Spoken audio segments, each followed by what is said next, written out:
किसी फिल्म से कम नहीं है ये खूनी या लव स्टोरी।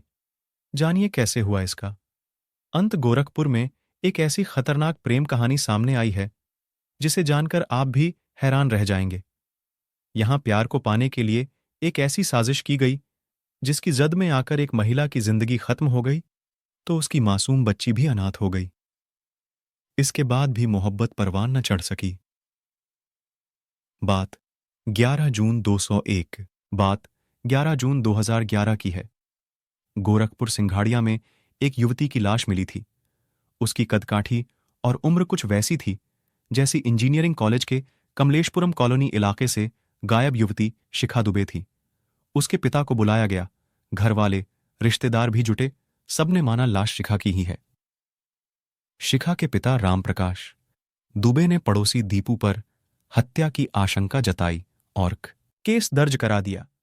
चूंकि दीपू घर से गायब था, पुलिस को जांच के दौरान खबर मिली कि आरोपी दीपू सोनभद्र में है।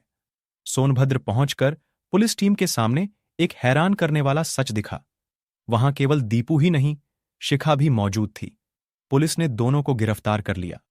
पुलिस की पूछताछ में शिखा ने बताया कि गोरखपुर के इंजीनियरिंग कॉलेज के कमलेशपुरम कॉलोनी में शिखा पेदीस को पड़ोसी दीपू 26 से प्यार हो गया था। परिजन शादी के लिए तैयार नहीं थे। ऐसे में दीपू और शिखा घर से भागने और परिजनों से पीछा छुड़ाने के लिए एक खतरनाक साजिश रची। दोनों ने तय किया कि शिखा की कद काठी की किसी महिला की हत्या कर उसे शिखा की पहचान दे दी जाए। इस साजिश में दीपू का दोस्त सुग्रीव 35 सुग्रीव 10 जून की रात में पूजा को ट्रक से कूड़ाघाट लाया और उधर शिखा दीपू के साथ घर से भागकर कुसमी जंगल पहुंच गई। जंगल में ट्रक में सवार पूजा को शिखा ने वो कपड़ा पहना दिए जिसे पहनकर वो घर से निकली थी। इतना ही नहीं, उसके गले में एक धागा डाला गया जो शिखा हमेशा पहनती थी। इसके बाद ट्रक में ही पूजा की हत्या कर दी गई। भी शामिल था जो ट्रांसपोर्ट कारोबार था। उसका अक्सर सोनभद्र जिले जाना होता था। वहां वो एक ऐसी लड़की को जानता था जो कद काठी में शिखा से बहुत मिलती थी। उसका नाम पूजा 25 था। पूजा 3 साल की बच्ची की मां थी। दीपू और सुग्रीव उसे गोरखपुर में 3000 रुपये की नौकरी के बहाने ले आए। इस कत्ल में ट्रक का खलासी बलराम भी चंद रुपये के लालच में शामिल हो गया।